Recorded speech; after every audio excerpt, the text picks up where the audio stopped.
October 14th, 1890, 3:47 in the morning, Denison, Texas.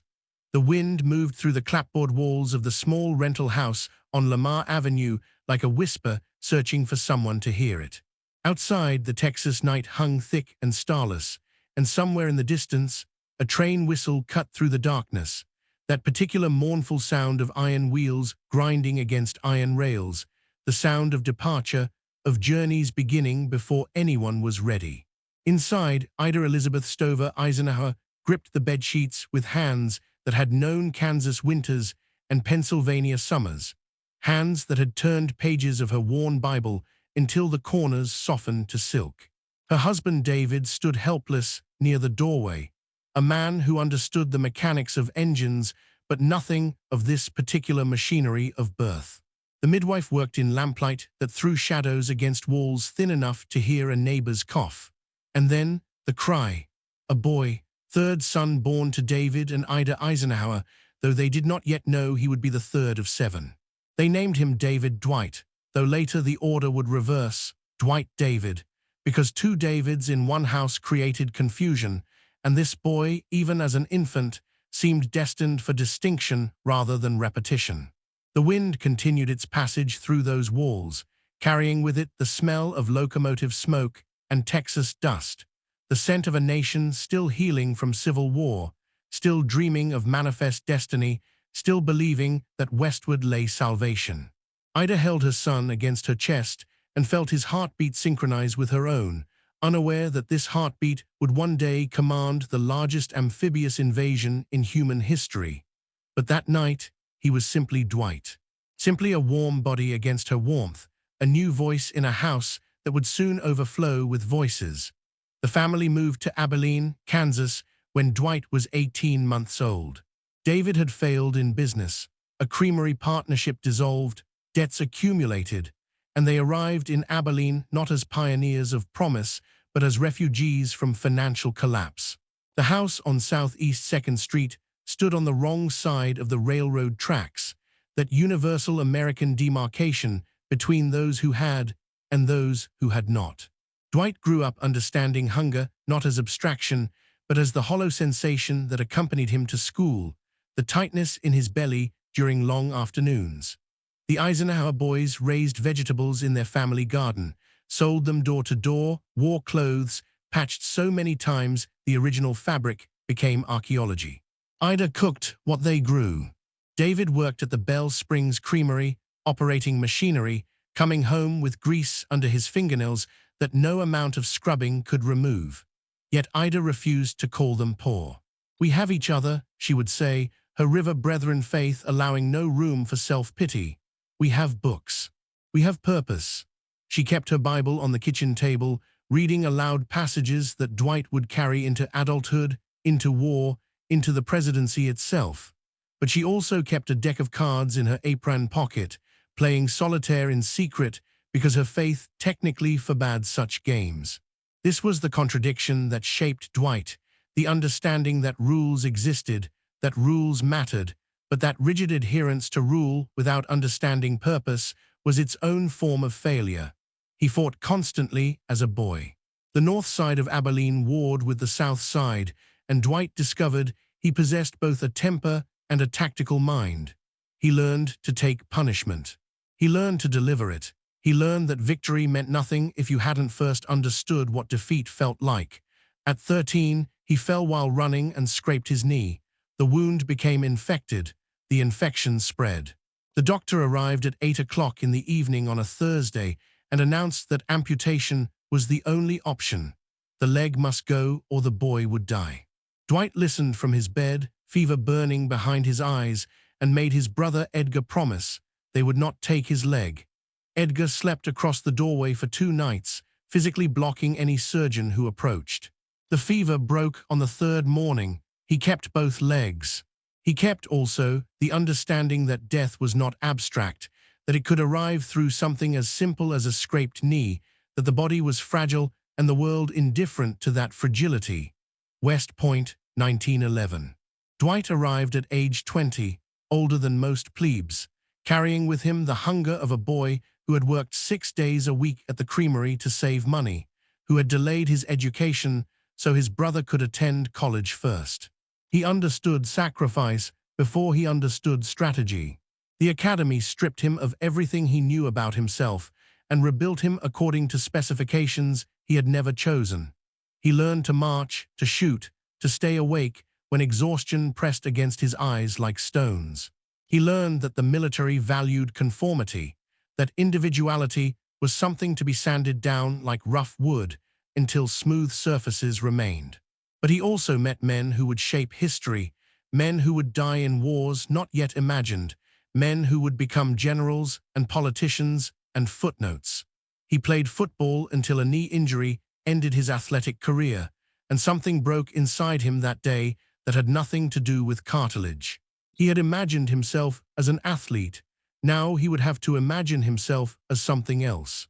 This was his first encounter with reinvention, with the understanding that identity was not fixed, but fluid, that the man you planned to become might be stolen from you by circumstance, and you would have to become someone else entirely. He graduated in 1915, ranked 61st in a class of 164, not distinguished, not disgraceful. Middle of the pack, which suited a young officer who had not yet discovered what distinguished him. July 1st, 1916, Denver, Colorado. She wore a dress the color of summer sky, and when Dwight saw Mamie Geneva Dowd on the porch of her family's home, he understood immediately that his life had just bifurcated into before and after. Mamie was 19, daughter of a successful meatpacker, accustomed to comfort in ways Dwight had never known. She had never patched her own clothes. She had never sold vegetables to survive. She moved through the world with the particular grace of women who had never questioned whether the world wanted them in it. They married within the year. Dwight was stationed in Texas, and Mamie discovered that military life meant constant motion, meant homes that were never permanent, meant loneliness that stretched across months when her husband was assigned elsewhere. Their first son, Dowd Dwight, called Icky, was born in 1917. Dwight held his son the way his father had once held him, feeling that synchronization of heartbeats, understanding now what his parents had felt in that Texas rental house. He was 27 years old, a first lieutenant, a father, a husband. The world seemed ordered, seemed navigable. Then, the fever. Scarlet fever arrived in December 1920 like a thief who took only what was most precious. Icky was 3 years old. The illness moved through him with terrible efficiency, and Dwight watched his son slip away over Christmas, watched the light leave eyes that had just learned to recognize the world. The boy died on January 2nd, 1921, at 11 o'clock in the morning. Dwight never spoke of it publicly for the rest of his life, but those who knew him understood that something had been amputated from his soul, something that would never regenerate. The baby blanket, hand-knitted by Mamie's mother, disappeared into a trunk that Dwight kept throughout every transfer, every posting, every continent. He never opened it. He never discarded it. This was the man behind the uniform. This was the grief that would inform every decision he made about sending young men to die, the understanding that each soldier was someone's Icky, each casualty a trunk that would never be opened again. The interwar years moved like slow water. Dwight served under generals who would become legends, Pershing, MacArthur, Fox Connor, and absorbed their lessons like a student who knew examinations were coming but did not know their nature. Fox Connor, in particular, shaped him. Stationed in Panama, Dwight spent evenings on Connor's porch, discussing military history, philosophy, the nature of command.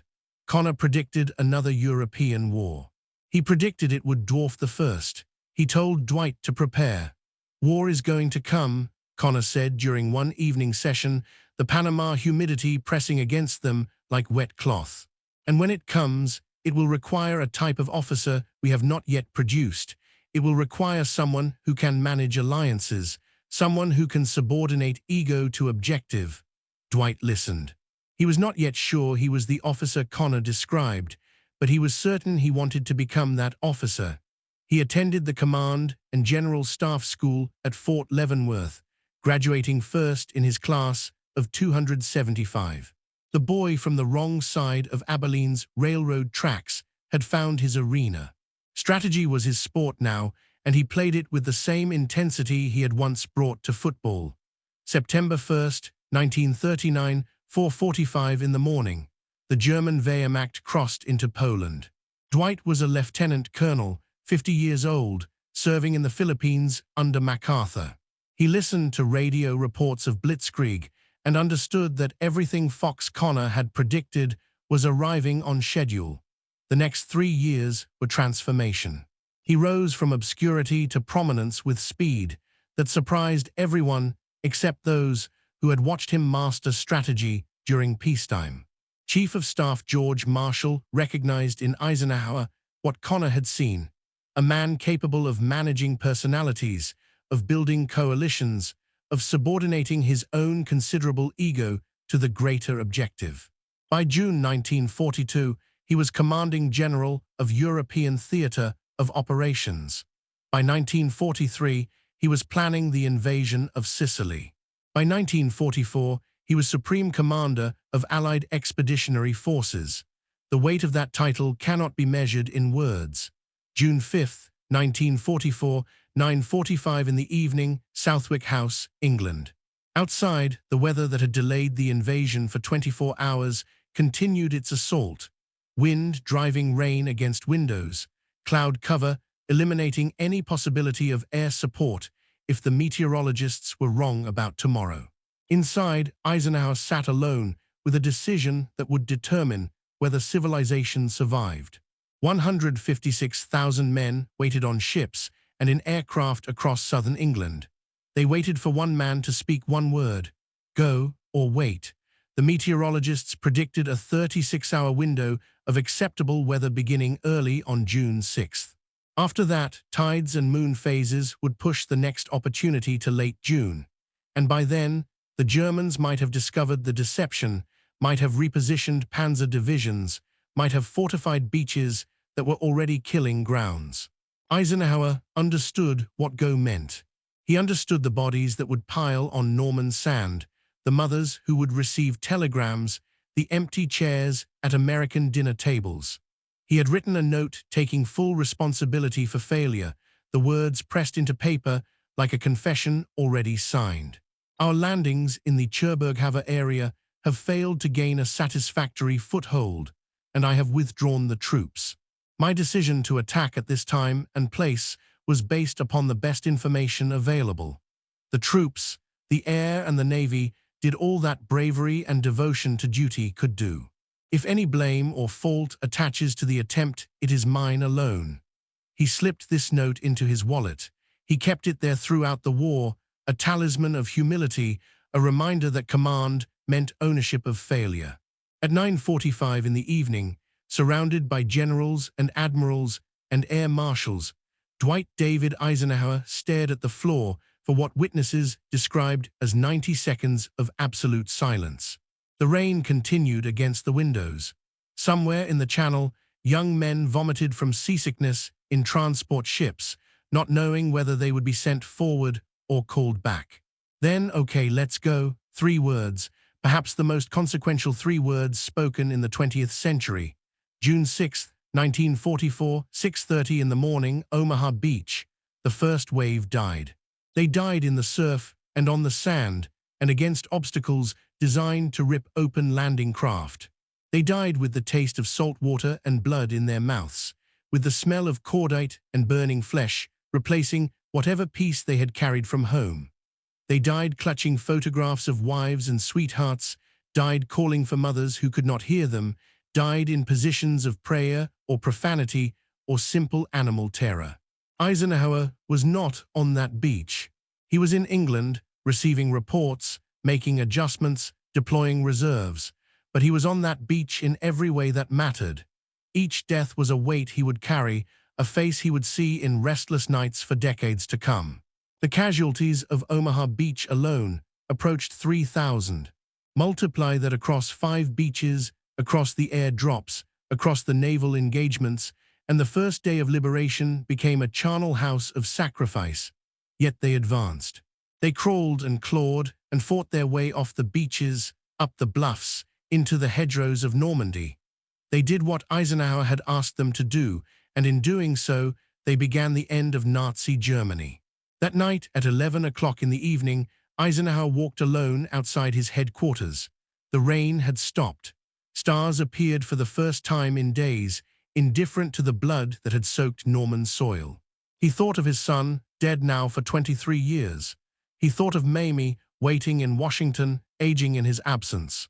He thought of his mother Ida, her pacifist river brethren faith surely breaking upon the rocks of what her son had just ordered. What was his last unsaid word? Perhaps it was Icky's name, spoken only in the privacy of his own mind. Perhaps it was a prayer to a God he wasn't certain existed. Perhaps it was simply thank you, addressed to the dead who had purchased tomorrow with their lives. His greatest hidden fear, not failure, he had prepared for that, had written the note in his wallet. His greatest fear was success purchased at too high a price, was the mathematics of victory requiring calculations in human lives that no accountant should ever have to perform. The war ended. Germany surrendered on May 8, 1945. Eisenhower stood in a schoolhouse in Reims and watched German generals sign documents that concluded the European nightmare. He sent a message to combined chiefs of staff that became famous for its brevity. The mission of this Allied force was fulfilled at 0241 local time, May 7, 1945. No triumphalism, no celebration, simply a report that the job was done. But the job was never done inside his own mind. He visited concentration camps and ordered his troops to document what they found, understanding that future generations might deny the horror. He saw bodies stacked like cordwood, saw survivors who had become skeletons wrapped in skin, saw evidence of industrial murder that exceeded anything his Kansas boyhood could have imagined. Get it all on record now, he ordered. Get the films, get the witnesses, because somewhere down the road of history, some bastard will get up and say that this never happened. He carried those images too, added them to the weight. The presidency came in 1953, a culmination that seemed inevitable to everyone except Eisenhower himself. He governed for 8 years, presiding over peace and prosperity, building highways that stitched the nation together, warning against the military-industrial complex in his farewell address. A warning that came from a man who understood both military and industry better than any president before him. Mamie stood beside him through all of it. They had survived the death of their first son, the separations of war, the rumors of his relationship with his driver, Kay Summersby, rumors he never publicly addressed, secrets he took to his grave. Their second son, John, survived childhood, became an officer himself, gave them grandchildren who carried the Eisenhower name forward. But the inheritance of grief never left the family. The baby blanket remained in its trunk. The empty chair at family gatherings, the chair Icky would have occupied, existed in memory if not in reality. The telegram from 1921 announcing their son's death remained among Dwight's papers, never discarded, never forgotten. March 28, 1969, 12:25 in the afternoon, Walter Reed Army Medical Center, Washington, D.C. The wind moved through the hospital corridors like a whisper searching for someone to hear it. Outside, spring had begun its annual resurrection, buds appearing on branches that had endured winter, life insisting on continuation, despite all evidence that continuation was temporary. Dwight David Eisenhower lay in a bed that overlooked the city he had served, the nation he had commanded, the world he had helped save from darkness. His heart had failed repeatedly over the past year. His body, which had endured the stress of World War and Cold War, was finally surrendering. Mamie sat beside him, holding hands that had once held generals' attention, that had once signed orders sending millions to battle. John stood nearby, watching his father diminish, understanding that the giant of his childhood was becoming mortal. The room smelled of antiseptic and lilies.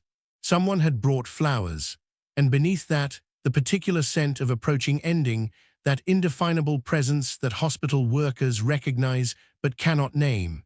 His last words, reportedly, were "I want to go. God take me," and God, or circumstance, or simply cellular failure, complied. He was 78 years old. He had commanded the greatest military operation in history. He had served as president during the most dangerous decade of the Cold War. He had built highways and warned against complexes and played golf with a passion that amused some and annoyed others. But beneath the uniform, beneath the title, beneath the legend, he remained the boy from Abilene who had learned hunger before strategy, who had lost a son before he lost soldiers, who had understood grief before he understood glory.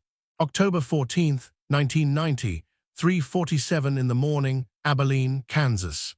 100 years after his birth, the wind moved through the town that had shaped him, through the Eisenhower Presidential Library, through the place of meditation where his body rested beside Icky.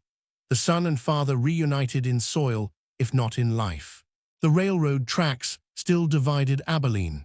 The house on Southeast 2nd Street still stood, preserved now as museum, visited by tourists who walked the same floors where Ida had read her Bible, where David had come home with grease under his fingernails, where 7 boys had grown from poverty to various forms of distinction.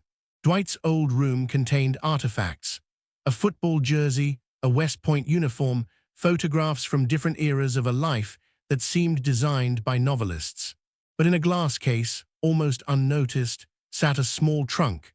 The trunk containing Icky's baby blanket, finally opened after decades, finally displayed for a public that could only imagine what its existence meant to the man who had carried it across continents. The unwashed shirt of a child, the inheritance of grief, the understanding that even those who command armies remain, in their private moments, parents who have outlived their children, spouses who have aged apart, humans who carry unseen weights that no victory can lighten. Outside, the wind continued its eternal passage through Kansas, carrying dust and memory, making that sound that trains still make, iron against iron, departure and arrival, journeys beginning and ending simultaneously. And somewhere in that wind, a question formed, the question that haunted everyone who studied Eisenhower's life, everyone who tried to understand how a man carried so much weight and still functioned, still led, still made decisions that determined whether millions lived or died.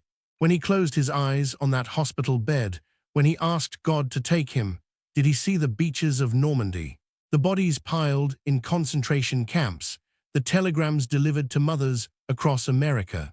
Or did he see only Icky, his first son, his greatest loss, waiting for him in whatever came next, finally ready to resume a relationship that fever had stolen 50 years before? We cannot know. We can only stand in Abilene, in the wind, in the place where his journey began and ended, and wonder what it costs a man to be responsible for so much death, so much victory, so much history. We can only wonder whether the weight ever lifted, whether peace ever truly arrived, whether the man behind the uniform ever found rest. The wind continues. The question remains. And somewhere, a train whistle cuts through the darkness, that mournful sound of iron wheels grinding against iron rails, the sound of departure, of journeys that never truly end.